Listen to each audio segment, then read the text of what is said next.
आप सभी को ईद की बहुत बहुत मुबारकबाद। मैं निदा अहमद ईद के इस खास मौके पर संभल की खूबसूरती की एक बात आपको बताना चाहती हूँ।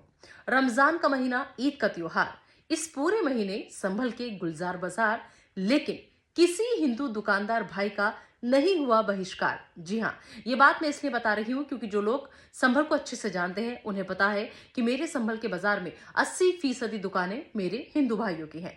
लेकिन इनकी दुकान से खरीदारी करने वाले ज्यादातर ग्राहक मुसलमान हैं, क्योंकि संभल मुस्लिम बहुल्य क्षेत्र है। लेकिन आज तक कोई समस्या नहीं हुई, क्योंकि मेरे संभल के मुस्लिम भाइयों और बहनों से किसी ने ये अपील नहीं की, किसी ने ये विनती नहीं की कि वो इफ्तार का सामान या ईद की खरीदारी, जूते, कपड़े या फिर ईद पर बनने वाले पकवानों का सामान सिर्फ अपने समुदाय के लोगों से ही खरीदें, हिंदू भाइयों की दुकानों से ना खरीदें। और ना ही किसी ने मेरे हिंदू दुकानदार भाइयों का आधार कार्ड चेक किया, ना ही किसी ने अपने रमजान या ईद का हवाला देकर इनकी दुकान को जबरन बंद करवाने की कोशिश की। क्योंकि मेरे संभल के लोग जब खरीदारी करने निकलते हैं तो किसी दुकानदार से उसकी जाति और उसका मजहब नहीं पूछते, और ना ही दुकानदारों के नाम और इनके लाइसेंस सार्वजनिक करने को मुद्दा बनाते हैं, बल्कि जरूरत का सामान खरीदते हैं और आगे बढ़ जाते हैं। यह है मेरे संभल की खूबसूरती।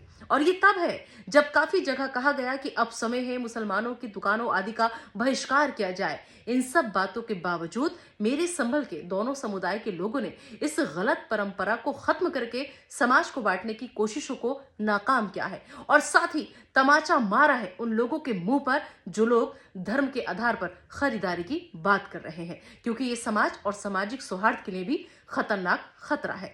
त्योहार तो भाईचारे का प्रतीक होते हैं, लेकिन इस तरह से समाज को बांटने की कोशिशें चिंता का विषय बन गई हैं। ऐसी हरकतों पर लगाम लगना बहुत जरूरी है। आखिर में मैं निदा अहमद बस इतना ही कहूंगी कि हम संभल के लोग अमन चैन के साथ रहना चाहते हैं। मेरे संभल को ऐसे ही संभल कर रहने दो। संभल को नई सियासी प्रयोगशाला मत बनाओ, क्योंकि संभल का माहौल खराब करने की इजाजत किसी को भी नहीं है। एक बार फिर से ईद मुबारक प्यारे वतन।